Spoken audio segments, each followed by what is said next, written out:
Here we go, folks. DJ and Simon here again, bringing you Doctor's Orders number 9, episode of What a Load of Bulls podcast in association with the Bulls Academy. Little bingo call for you there, Simon. Doctor's Orders DJ. Number 9. Nice to be back for another week. Do you know the story behind Doctor's Orders number 9, Simon? No, I don't. Enlighten us. Number 9 was the name of the laxative that the doctors would prescribe to soldiers of World War II. No way. I swear to you, I looked it up last night. Why is it called Doctor's Orders number 9? And there you go. And I thought that just suited us perfect. There you go. So yeah, mate, back for another week. How are you going? Yeah, I'm good. How's your week been? What have you been up to outside of Bulls? What's been happening outside of that busy Maitland City Bulls office? Just got to hang out a lot with the kids on the weekend, actually, mate. Yana was away in Sydney again doing her thing. And yeah, got to hang out with the kids. Got a couple of football games to take them to. Take them all over the beautiful New South Wales countryside. Out to Gresford. Not too far from where you were, actually. You were up this way last week, up at Denman, weren't you? I was. I made a trip up your way for work. And I went the other way down to Sydney. And you came back down to Sydney, yes. So we crossed paths and didn't get to meet up, so unfortunately. But yeah, I'd say my week it was pretty busy work-wise. So yeah, as you said, I was up in Denman, up in the Hunter Valley area. Sadly, it was for work purposes, so didn't really get to see any of those good wineries that are up your neck of the woods, unfortunately. But yeah, that was a busy weekend. Then said goodbye to my mum. She went back home. So yeah, into another busy week of work and some Bulls this weekend.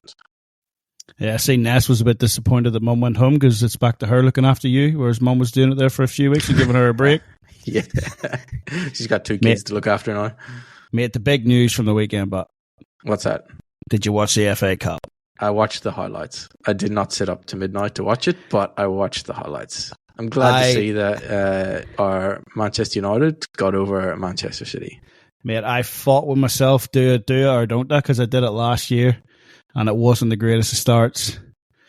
And I tossed up and I was talking to the fellas at home and I thought, nah, I'm going to do it. And I'm so glad I did. Problem is, like I said, Yana was away, so I've sat up, watched that game. After they've won, buzzing, can't sleep, yep. Then Noah's up at 6 o'clock in the morning. Oh. What can you do? Oh, mate, worth it. Absolutely worth it. It's been a tough couple of years. Yeah, both of us are, for our listeners out there, both of us are Manchester United fans, so sadly, it's been a few tough years there, and having to watch Manchester City win nearly everything. But it was nice, yeah, DJ, to see them get a win in the FA Cup final. And yeah, I think I didn't expect that result, so hence why I didn't sit up to midnight to watch the game. No, I haven't done it too often this season. I just thought this is the big one. Let's just hope. And it worked out. Be interested to see what happens now going into the new season. Yeah. But anyway, last week's podcast. Yes. Nice interview with Ray Pearse. Yep. It was, yeah. Did you get much feedback on that Ray interview, mate? I had a few people say to me that they obviously really enjoyed it, but me being a big part of it and doing the interview, what did you think and what feedback did you get from around the greens? Yeah, we definitely got a few more comments and a few people sharing that podcast. It was definitely something I think that our listeners really enjoyed out there. And I actually learned a few interesting things myself about Razor that I didn't really know or kind of think about.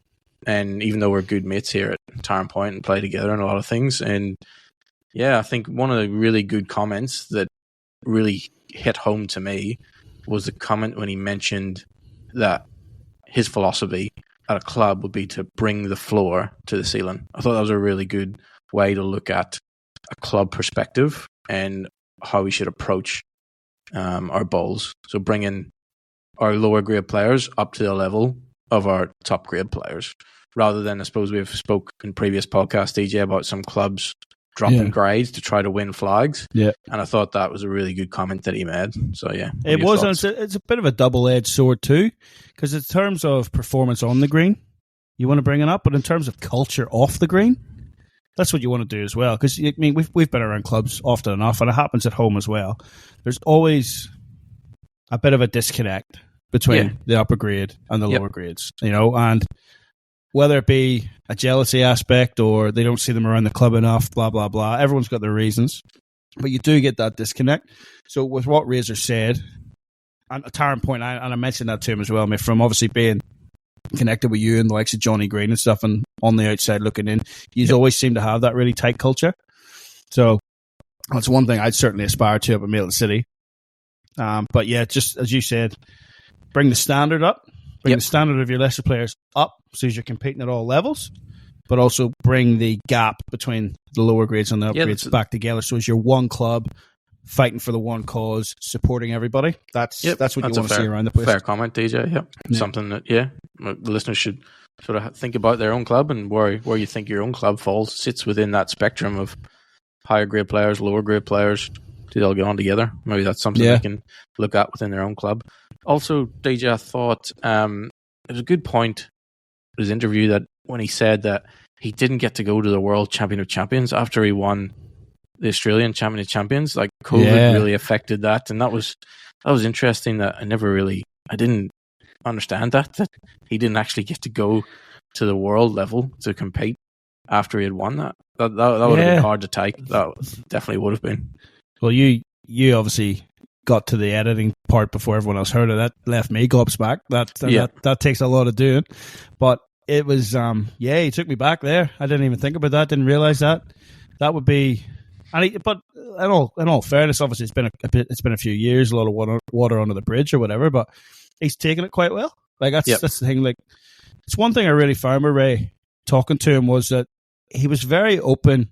He maybe didn't divulge all of his mistakes or maybe mishaps coming up through the ranks. He did touch on that he had a reputation at under 25 level, which maybe stopped him from getting higher honours and stuff. Yeah.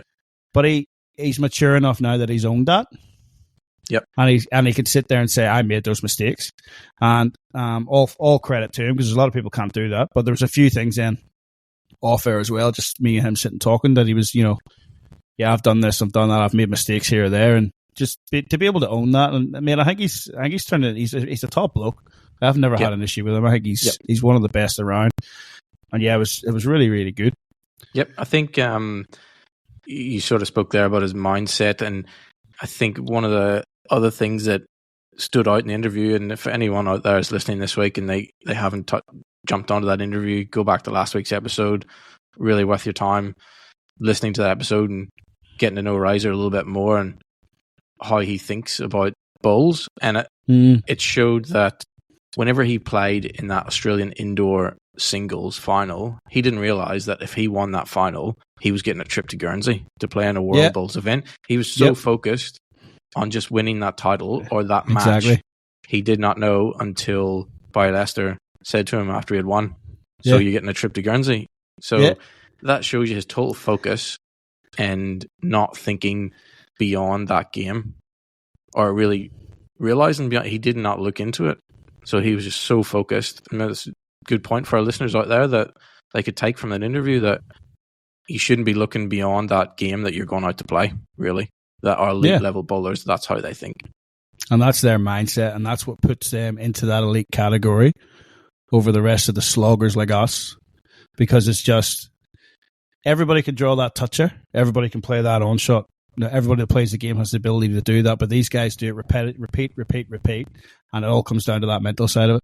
So it doesn't just that was an interesting one as well. And it was a question set up for that, because you suspect that's the way that they operate at that elite level, and they actually get that out of Ray. I mean, it was really, really good. So it was.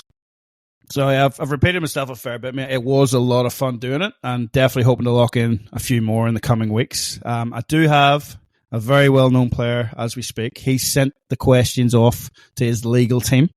Okay. He's just making sure that there's nothing incriminating in there. And after that, we can actually sit down at the negotiation table and talk about the appearance fee. So I'm currently sitting at a high 5 and a can of Coke for doing it. But we'll get the information back from the legal team, and then we'll sit down and we'll just see where we get to get this person on. So hopefully next week we will have another interview.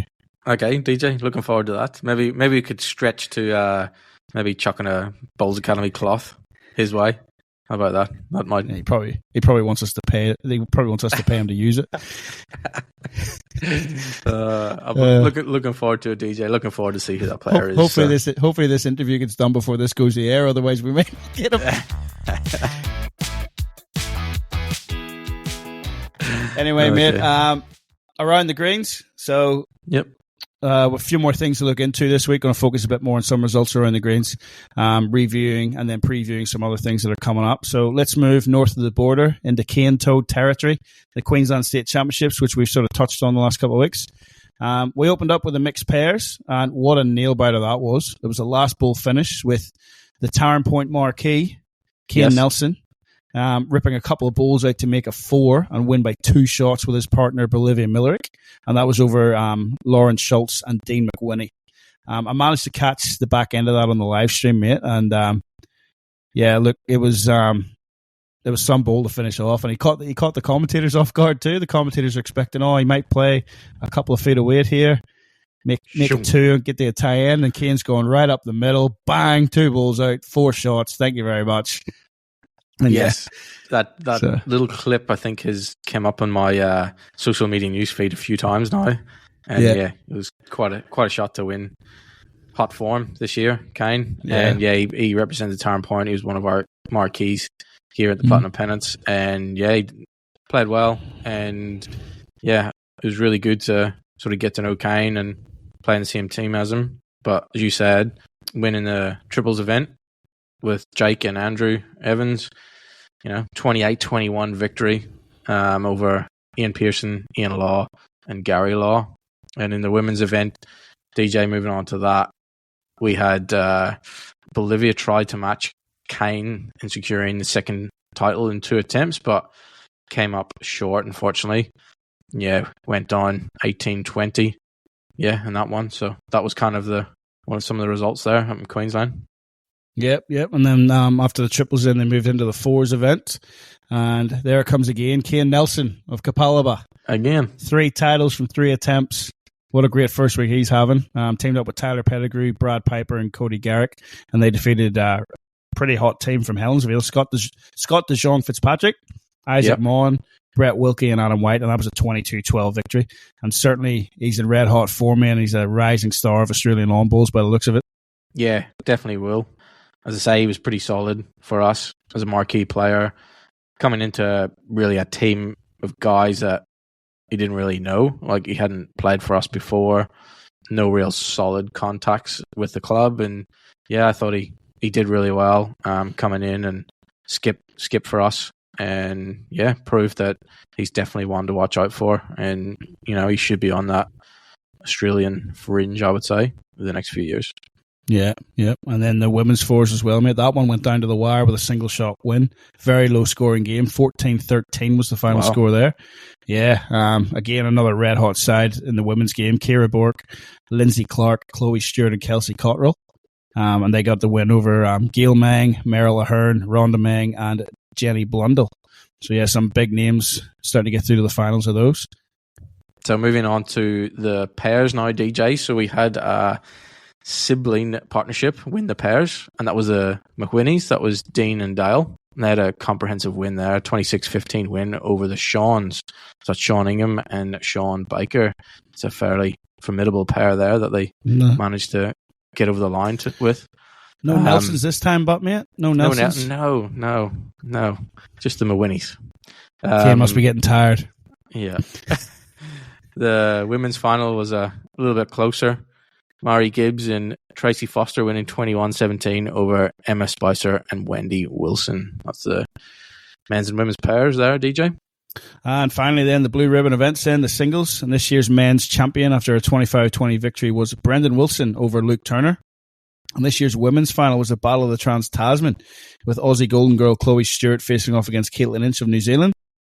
Chloe was too good this time, with a 25-22 nail-biter win, taking out the 2024 title, and that is her second time winning that state title. Oh, good job. So DJ, that's our winners from Queensland State Championships, and they'll move on to play the Australian Nationals, which are going to be held in October, and they'll be between Broadbeach and Tweed Heads Bowling Clubs. Will be holding that event. So not much travel for that lot that we've just mentioned, mate. Should hold them in good stead, having home field advantage. Although, the corner, with the amount of bowls played at Broadbeach, I'm not too sure how much home field advantage that they get from that anymore. From what I've heard, they're some of the best bowls in the world, never mind just Australia. And of course, we got the Australian Open kicking off there very soon too. Yes, so, we'll be kicking off, yeah. Yep. You heading up, DJ? Nah, mate, I won't be going up. No, under the thumb, mate. I'm not allowed to go. Yeah. So, no. Plus, I can't find a decent side to carry me, so. Anyone out there, if you want to get DJ on board with your side, just hit us up. Send him up there. Yeah, so I'll pay you. Yeah. Moving on. DJ, a bit closer to home. The famous or infamous, depending on what side of the fence you sit on, Platinum Pennants wrapped up. And last week, mate, you said that that final was one to watch. So can you enlighten us on that final? You sat and you watched it, and you said it was one for the ages. Oh, mate, great spectacle, great drama. We opened up on Friday night with 2 games. We've talked about the final series previously, and this is why I think that adds that little bit of spice to it, because you had 2 games there and 2 different ways to play and 2 different results there. So in the first game, you had St. John's up against Mount Lewis, and they faced off with basically you win or you go home. Yep. So you did. And then at the other end of the green, you had Warilla Gorillas against the Raymond Terrace Jets. And on the line there was, for the winner, they got to go up against Cabramatta to then play for a chance to go straight to the grand final. The loser gets another bite of the cherry against the winner of that first game. But then it's sudden death for them. They've got to make sure they win every game from then on in. So, yeah, it was a good one. It was a good start to it. Yeah, St. John's, they were good enough to get up in the first game and send Mount Lewis home. And in the other game then, a little bit one-sided, but not in the direction most would expect, with the Jets getting their second big win versus Warilla for the season. And, that was on Warilla's home turf, really, in their jungle down there. Sure Warilla. did, mate.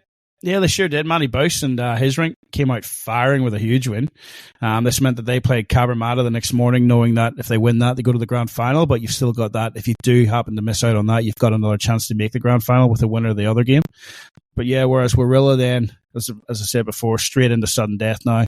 They go up against St. John's Park knowing that any more losses and they are gone. Yeah, that was their last chance, really. And they didn't really leave anything.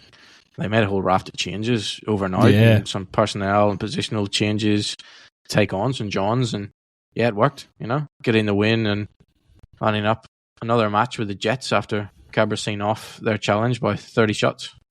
Yeah, they did, mate, and it was third time lucky for the Gorillas this time. They got over the top of Raymond Terrace when it mattered with a 20-shot victory, so a bit of a day to forget for Raymond Terrace, going out there against Cabra and then Warilla losing 2 games and finishing third in the competition. But yeah, so Warilla then booked their place in the grand final versus Cabramatta. And tell me you've seen this one, mate. Tell me you've seen some of it. No, I didn't, DJ. Sorry. Unfortunately, I did not. Yeah, so tell us about it, DJ. You've been buzzing about this one while watching it, so enlighten us. Man, it was a great advert. It's probably the best advert for our game. Like, as someone that's played the game a long time, that's the type of game you want to see. I mean, it reminded everyone what Pennants and team play was all about. Yes, it took 5 hours or so. Like, the stream went for about 5 hours or whatever to complete, but just the whole drama around it, you didn't feel the time going in. It was just immense. I didn't plan on actually watching the whole thing, and a few things I needed to get done around the house.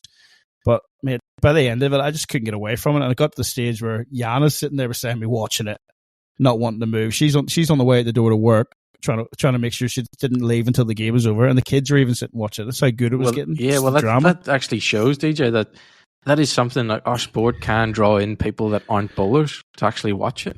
If if the quality is there of the viewing and the quality of the bowls is there, that's a really interesting comment that your wife and kids were actually sitting down and watching as well. Obviously, they know about bowls because of you. But they don't watch me, mate. They don't come to watch me. My kids have watched Gary Kelly more in the BPL than they've watched me. Well, you don't play Platinum Bends, DJ, to be fair. So yeah, so that's a good advert, and a good thing that you said. Yeah, it was definitely, mate. It was tit for tat. I mean, 2 heavyweight clubs going just blow for blow, and the standard was just out of this world. I mean, Aaron Wilson and Jeremy Henry for the last 4 or 5 ends on the TV rink. It was just, oh man, there's just wow. But then, I suppose lesser named ones. I mean, they were both world champions in their own right, but the lesser names too, like Luke Jones for Warilla was on fire that day. Yep. Jamie Lee Warson leading up for Cabramatta, mate. phenomenal. Just never seemed to be outside of foot. It was just unbelievable. I mean, everyone was they were just on their game. And if I'm honest, Bulls New South Wales need to give them a massive thank you. And not to all the clubs in the finals, but particularly these two clubs for that show and making the competition a success in the first year. For the first year of the event, which, you know, not everyone has been sold on, myself included. Yes. Yep. But for that event to come all the way down to the last bowl, like no one could have scripted that better. No one in Hollywood's writing that script. It was fantastic. I mean, the surface allowed for the best of the best to be played on because it's so true. And they still had to be on top of the game, and they all were, mate. And, you know, Cabramatta ran out winners by 3 shots in the end, but you could have played another 10 or 15 ends, and that margin would not have been any bigger than what it finished. And it would have gone for either side still, and either side could have won it. It's just a fantastic game. Just do not let that be the end of it and just rest on it. Like Bulls New South Wales, you now need to build on this. Like they have given you a platform. Like that was an absolute advert for the game. Like I said, they have given you a platform, and you've got to improve on this for next year and get more exposure out there. And don't let this be a one-hit wonder. Yeah, let's get that built up to, you know, even bigger and better, and, you know, maybe get more teams involved. Yeah, have, you know, take on some feedback of a few things maybe over the season that weren't so good, or potentially how do we get more spectators watching? You know, is it something?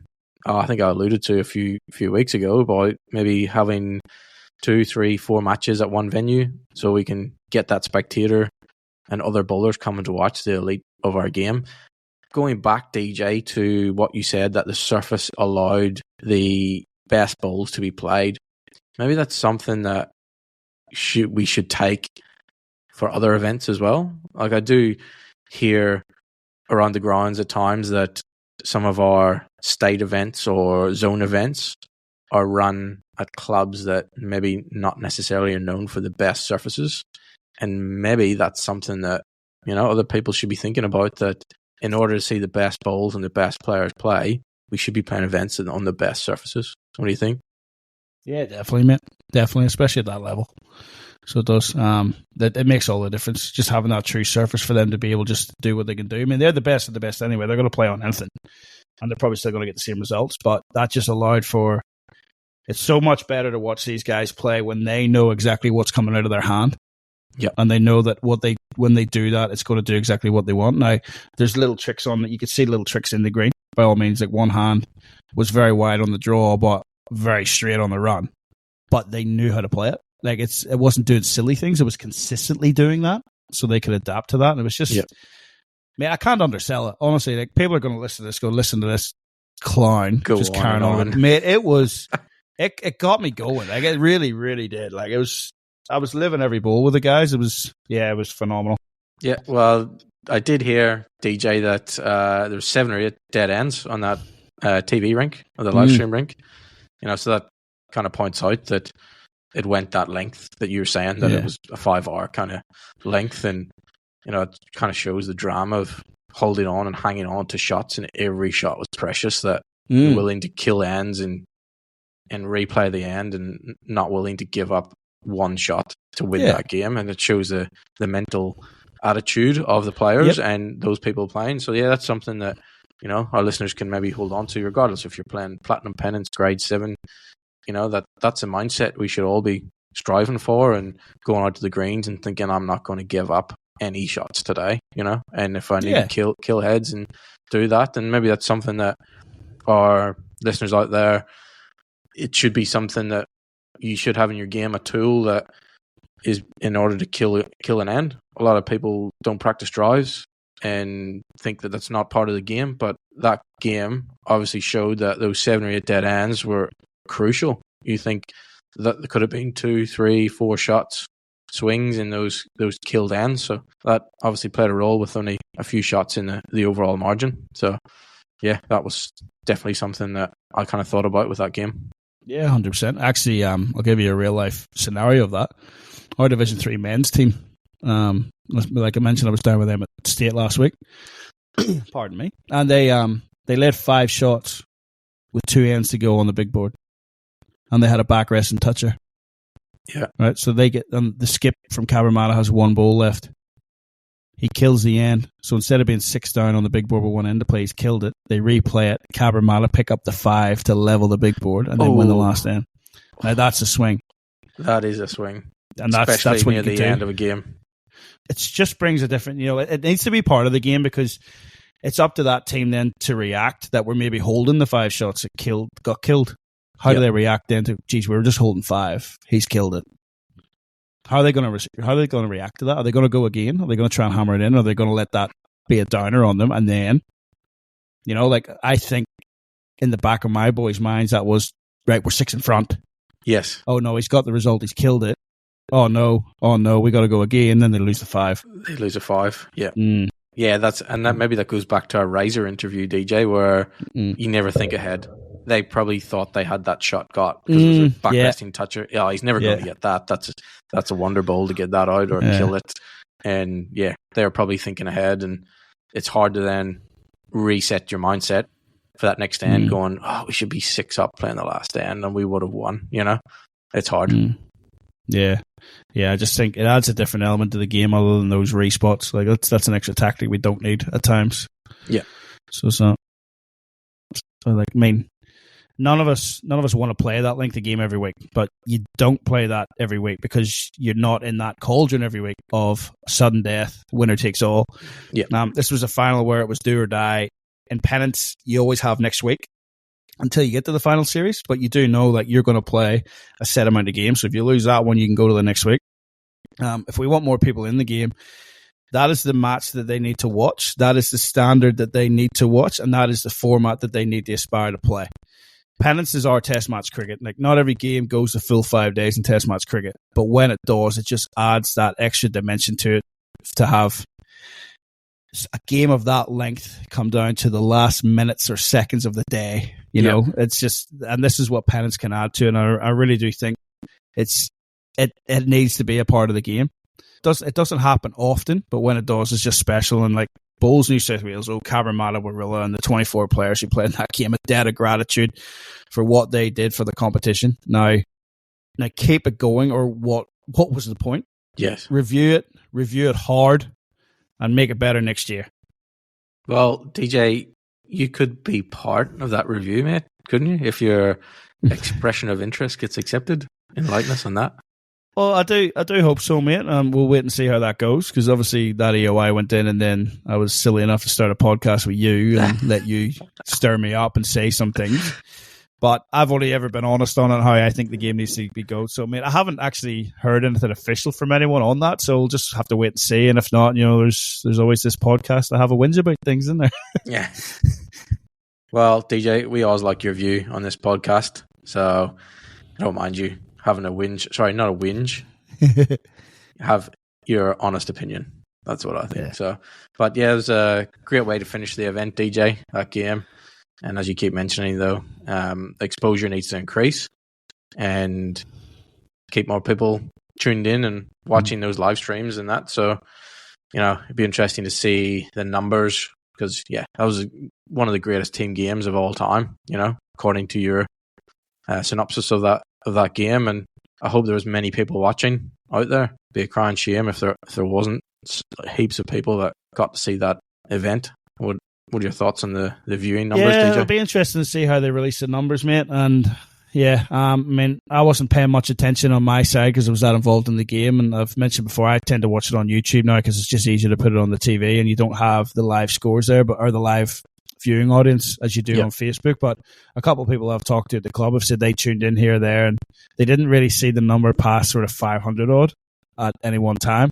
Sort of watching on Facebook. So it's not where it needs to be. We need to be better, but it's a good start.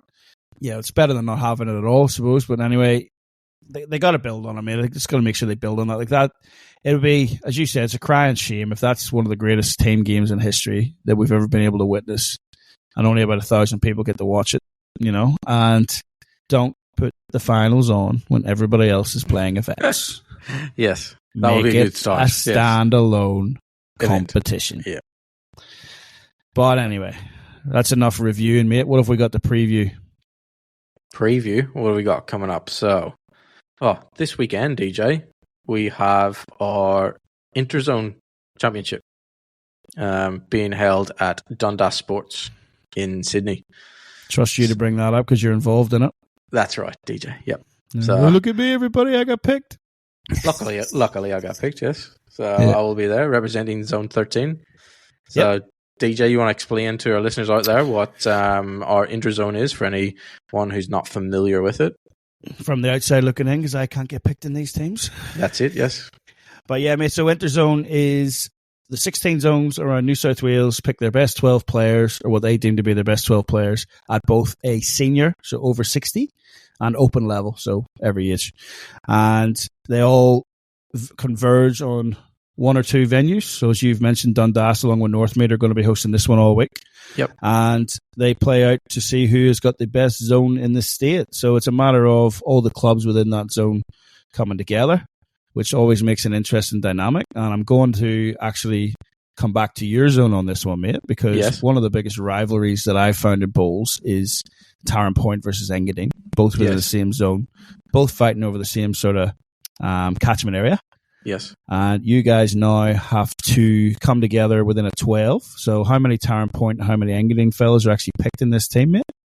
Well, we've got 5 Tarrant Point guys and a good few Engadine players as well. So as you say, we do have to come together this weekend and play as a team. So it's an interesting dynamic because normally we're fighting it out to be the better players or the better team, not only on a 12-team event, Tarrant Point versus Engadine, we also battle it out in our singles, pairs, triples, fours at zone championships as well to try and be the best in those disciplines against each other, not only against your own Tarrant Point guys or any other clubs within that zone. So it's interesting to come together for this kind of one time in the year that we have to play together. And it is different because you have to get along, your team members. So you have to put any differences aside. And I think that's kind of the key this weekend because you do have a lot of players that play against each other and now have to play with each other. And the most successful teams, I believe, still are good mates and will play for each other. And that's what a good team will do. Last year... I was about to say, just as I interrupt you, I was about to go to last year as well. Yes. So I'll let you keep going, man. I don't want to interrupt you. Okay. So last year, the guys actually got beat in the final. So they've done pretty well and came down to the last few bowls, I believe. Sadly, I was not involved. I was... Extra end, mate. Extra end. All 3 rinks had to go back out.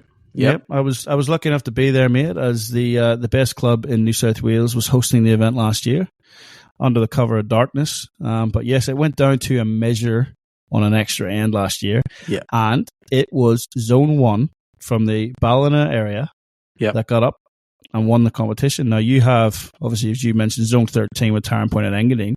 But these guys knocked off Zone 12, which is Cabramatta, St. John's Park, Mount Lewis, teams like that have got quite a vast majority of the New South Wales representatives, and both Australian past and present. Australian representatives and as well. Australian Jackaroos, both past and present. Yes.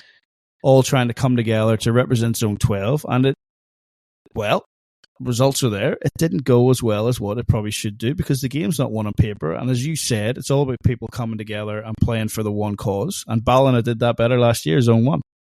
Just goes to show you, DJ, that a team of Galacticos doesn't necessarily always rise to the top. Yeah. So you want to form a championship team, not a team of champions, mate. That's it. That's a good comment, DJ. So it's going to be interesting this weekend. Looking forward to getting back on the green after a few weeks off of rest and relaxation from playing bowls. And is that part of your preparation then? Have you identified that? Because that's what I'm going to lead into now, is asking you what your preparation is going to be for this event, because obviously I'm still on holiday. I'm not coming down to represent.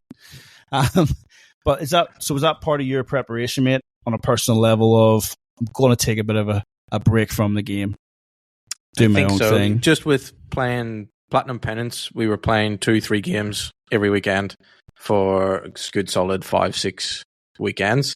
So it was very heavy bowls for a good solid 5-6 weekends. So I just needed a bit of a break from bowls. And feels a lot heavier when you're not winning too, doesn't it? It does when you're down at the bottom of the table, yes, and struggling to win some games. Thanks for pointing that out, DJ. As Tarn Point finished it's for 7th. the listeners, mate. It's for the listeners. Yep. So yeah, a break was well and truly needed from playing bowls and just a reset, and it'll be good to get back out there and get a bit of a practice session on Friday. So we're allowed to go on Friday and have a practice session at Dundas. So that'll be good to get out there and get the arm swinging again, and hopefully get the bowls coming out nice and smooth and kick off on Saturday morning for our first game. We'll play three group games, so one game Saturday morning, one game Saturday afternoon, one game Sunday, and hopefully make it through to the knockout stages, a semi-final on Sunday afternoon, and if we're lucky enough and make it through to the final, that'll be on Monday morning. So yeah, looking forward to it. It'll be a pretty solid weekend of bowls if we manage to make it through to semi-final or final. Well done, yeah, I'm actually looking forward to playing with the rest of the guys from Zone 13. We're all pretty close, and we are all good mates, I would say, and we do come together pretty well, and results usually over the years we're there or thereabouts when it comes to the knockout stages of the Interzone. So yeah, looking forward to representing Zone 13.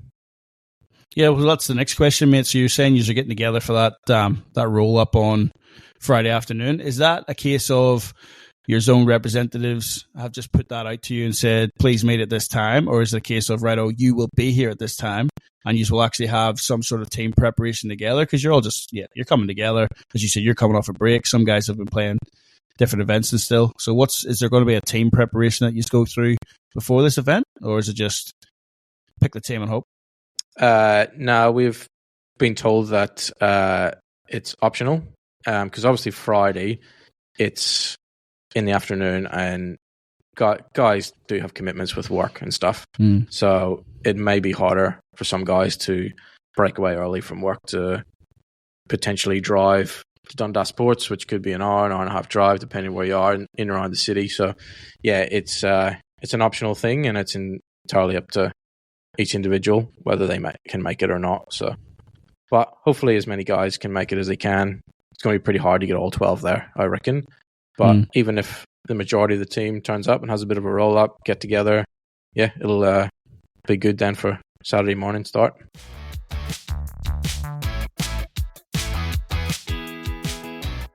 Talking about your preparation stuff, that sort of led us into a bit of Coach's Corner anyway, but you've got a few more things to talk about this week. We've heard from our regulars. AJ's got back in touch with you over the last couple of weeks, and Matt, that we mentioned last week from Basingstoke over in England, he's got in touch with you again, mate. So what have they got? Well, Matt was actually touching on playing against players that are really attacking. He was looking to know, how do we combat against really attacking players? And you and me had a bit of a chat about this before we started recording the podcast, and it's interesting how each player maybe has a slightly different view on how to combat that. But I think we kind of had the same kind of thoughts, DJ, on how you would combat that.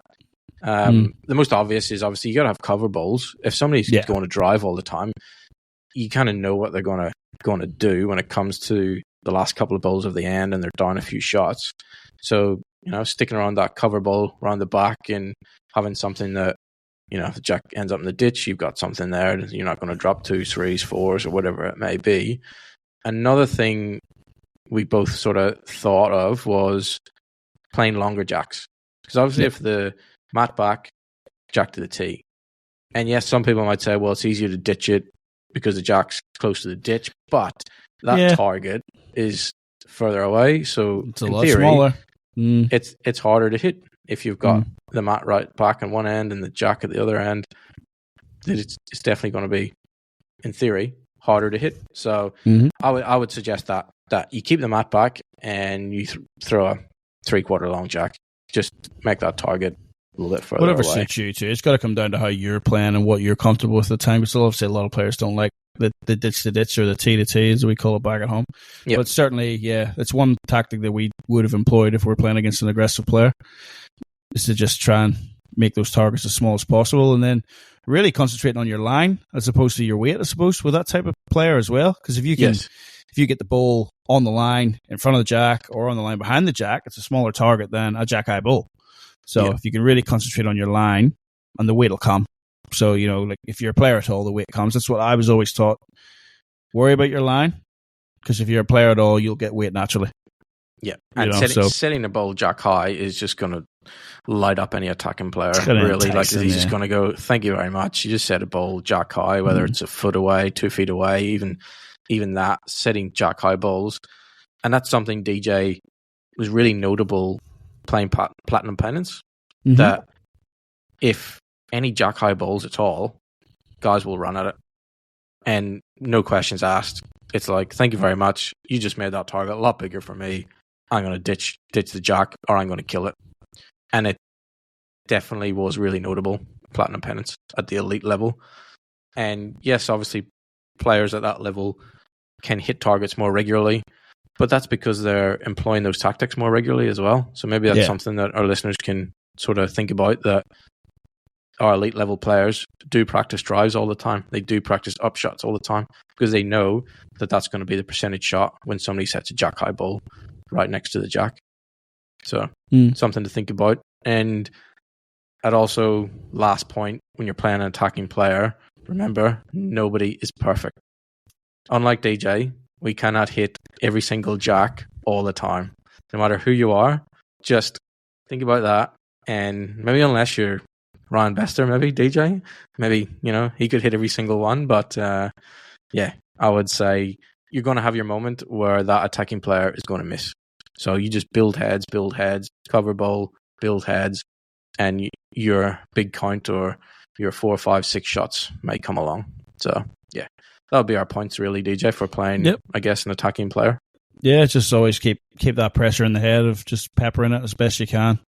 As you said, eventually they're going to miss. You can't hit everything all the time. It's one of the hardest shots in the game. That's why they don't see it too often. But yeah, as you said, the likes of myself and Ryan Best make it look pretty easy. So good on you. You got one away. Well done. I'll give you that one. Yes. Oh, dear. It's one thing that's been pointed out to me for a while, mate, is that you've copped quite a few on the chin here. So, you keep coming back for more. Good on you. It's not made of glass, that's for sure. I need somebody to help me out with this podcast, so yeah, that's all good. Oh, man, I'm carrying you. Even Andrew Lynn said that. What is he? There was something else in the back of that email from, I remember, mate, from Matt. Was it closing games out? Yeah, he was thinking about when teams collapse towards the end of a game. They may be ahead or they maybe have a little bit of a lead. How do you close that lead out and sort of secure the end of that game? And that's what you spoke about your team. Yeah. But, they were ahead. And I think it's focusing on the end by end rather than thinking about the next end. And it's ignoring that scoreboard, because that's obviously what your guys did when it came to just the pressure builds and gets builds. They were thinking 6 ahead playing the last. And then weren't really focusing on that next end when they really had to perform and really knuckle down and get the shot on the next end. So I think focusing on ball by ball, end by end, and maybe play a little bit more strategic. Maybe not just go gung ho to try and get the shot. If you could get second shot, play to your strengths and stick to the process, stick to those basics, and ultimately, DJ, you want to control the controllables. That's absolutely, man. Really what you want to do. So you can only control the ball that's in your hand and what you do with that. So just focus on that rather than what your opposition is going to do or what you think you might do.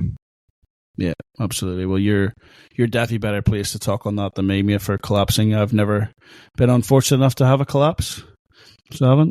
No so way. I'll just James Gaston's having a field day with that. I'll tell you now. I'm sure there's a few guys back home just laughing their heads off. The amount of 21-20 score lines in singles. Oh, mate. Yeah, not good. I hate singles. Oh well. I hope you got your notepad out there, DJ, and making a few notes on those pointers. So. Do not play singles. Oh, yeah. Anyway, mate, so you had, moving on from that, then we had AJ get back in touch with us.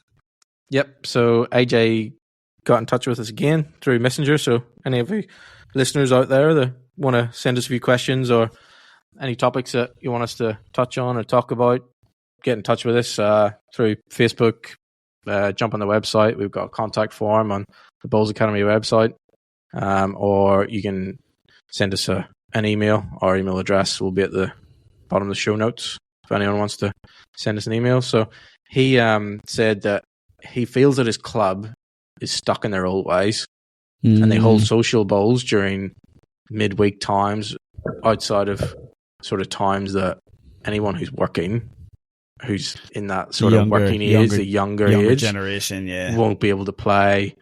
And he wants to know if we have had an experience with clubs that are stuck in the past and not wanting to move forward, and how would you attract sort of new members? He fears that his club is slowly wilting away. So I'm sure that's a very common situation, DJ, across a lot of our clubs. Absolutely. Not only in Australia, but I'm sure in other countries as well. There'll be guys listening to this going, "Oh, wow, was AJ at my club?" There'll be a lot of people listening to that, and certainly from my job experience as well, it's something that I've come up against. And you just got to play it to the scenario that you've got in front of you. I mean, you can't obviously go, I have at times with certain scenarios gone gung-ho and just made changes, because I do firmly believe in some instances you got, like I said in a previous podcast, you got that 6x6 rule. So after, depending on how big the change it is, the 6 day, 6 weeks, 6 month, whatever it is, they will forget about it and move on eventually. And we had that in Maitland City in a particular format that we played that I didn't like, because I felt like it was having a negative effect on our pennant play. Yeah, just by the format and the rules. And we made that change, and they whinged about it, and they still came back every week, and they still play it, even though we've changed the format of it. And it is a hard sport, ours, for people being stuck in their ways and not wanting to change. Yeah. You remember back at home, we were back at home when it went from all whites to wearing colours. Oh, that was a hard transition, So chaos. It's definitely hard, AJ, and you just got to get in touch. You got to know the right people to speak to. Like, Maitland City's obviously lucky enough to have someone in my position who has then a bowls committee underneath them, but every club's got to have their own bowls committee. They got to have presidents. They got to have a game secretary that's either paid or volunteers. You gotta know your club and work out who's the right people to approach. That's maybe going to be like-minded like you, and really sit down and strategically look at it. And it's one thing that clubs fall short on, is reviewing what you're doing and strategically looking at what you're doing. Like, even the bigger clubs have to sit and do it. And I've been going through it the last 12 to 18 months at Maitland City, both culturally, off the green, and on the green as well. Like, we're rebranded at the minute. Come 1st of July, we're changing uniforms, and that's another big change. Like, changing the whole colour, not just the pattern. Yeah, okay. That is the whole colour. A big change. Like, big change. Colours, and it's one thing that was, there was pushback from it. Yeah. But ultimately, they're going to accept it. And you just got to go about it the right way, approach it with sort of soft gloves or whatever you call it, and small steps, really, DJ. Small steps. Yeah, and just speak to those people on the committee. And if you feel that you can add something to it, which a lot of people aren't game enough to do, is put your hand up to be on those committees. Point out to them that, your numbers were this 10 years ago, they're now this. The format of the bowls hasn't changed. We could have more people coming in if you change it to a weekend.